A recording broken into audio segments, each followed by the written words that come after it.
I'd like to kind of take the time to show you sort of an idea of what Jerry is doing as far as with some of his licks that he does. And a prime example is the tune Flying South that Jerry and Chet did in the album Me and Chet. I'll play the tune for you real quick, and then I'll kind of show you sort of exactly what Jerry is doing whenever he does his licks. Now you got to remember, whenever Jerry would do his lead licks, he'd do a sort of thing with his thumb and index finger in close proximity to each other, back and forth, sort of like that. And sort of show you what I'm talking about. Let me play the tune for you, and then I'll kind of show you exactly, not exactly, but you know, an idea of what Jerry was doing. Okay.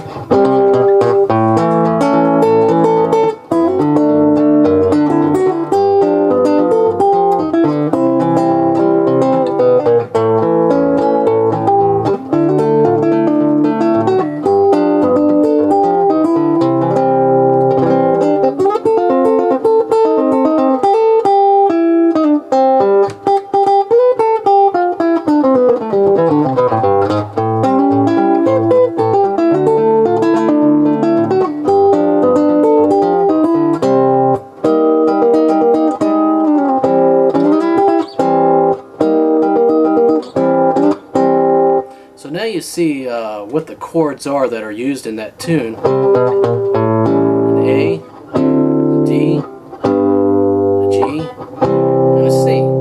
Pretty simple. So now what Jerry's working off of, when he goes to do that lead, it starts in A, so he's gonna work off this A chord shape there.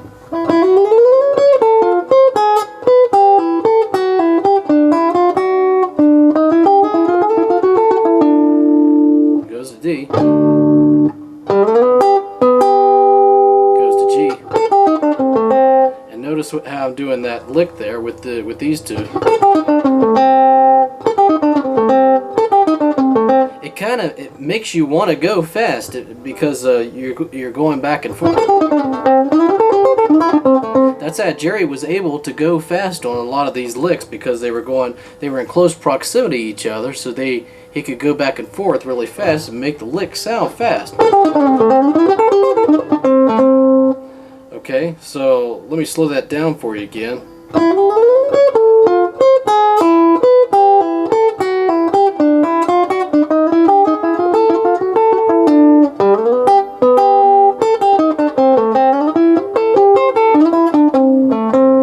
I'll play that again for you again.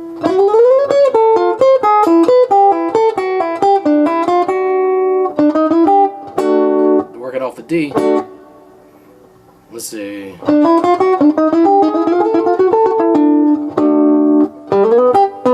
The G.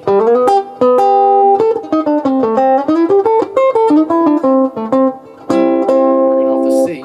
And now for the next part, goes to A again, so he's working off of this. That A there.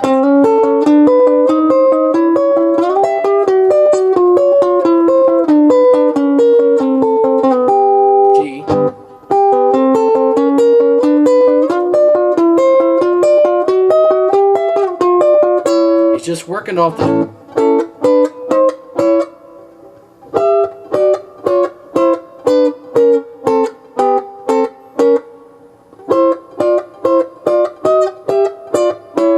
different chord shapes as the tune goes along.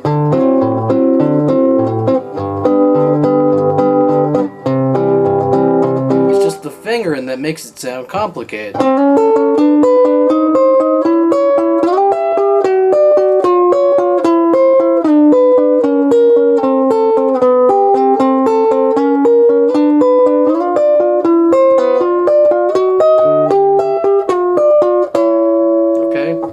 A lot of the tunes, if you slow them down and you actually hear the licks that either Chet or Jerry's playing, and you learn them slowly and then speed them up and just, you know, increase your speed or whatever, they're actually not that hard. They sound complicated when played fast. You know, like that descendant scale on that Chet lick on Flying South. I thought was the most complicated lick for the longest time, but actually it's not.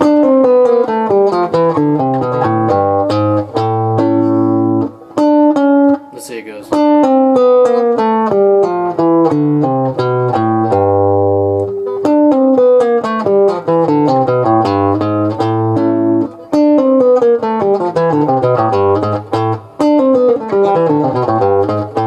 See, you just start it out slow and just keep practicing and practicing, and once you get it down, you can play it up to speed. So I hope this helps you out a little bit as far as, you know, learning a lot of Chet and Jerry tunes and licks and stuff. My advice is this: if it's a tune that you really like and you really want to play, hammer on it and just slow it down and just play it over and over and over again, and you'll eventually get it. That's what I do. That's all that I do. You know, people ask me, you know, how do you play this tune and how do you play it such and such? Well, I hammer on it and I just play it over and over again. You wouldn't even believe how many times I have to play a tune before I actually can get it down. And then, sad to say, I probably don't play it very much after that. Which I should. But that's my little secret to everybody. If it's a tune that you really want to learn, tablature does help. But what really does help even more is if you can slow the tune down and hear it note for note. Because sad to say, tablature isn't always 100% correct. If you can actually hear the notes that Chet and Jerry are playing, that's the best way to learn it. And I know that people who used to learn a lot of Chet and Jerry's tune would slow the records down, you know, putting their finger on the needle and stuff like that. Technology has come such a long way that we have great methods now to learn a lot of the tunes. So the device that I use to slow the tunes down is called a Chop Shop.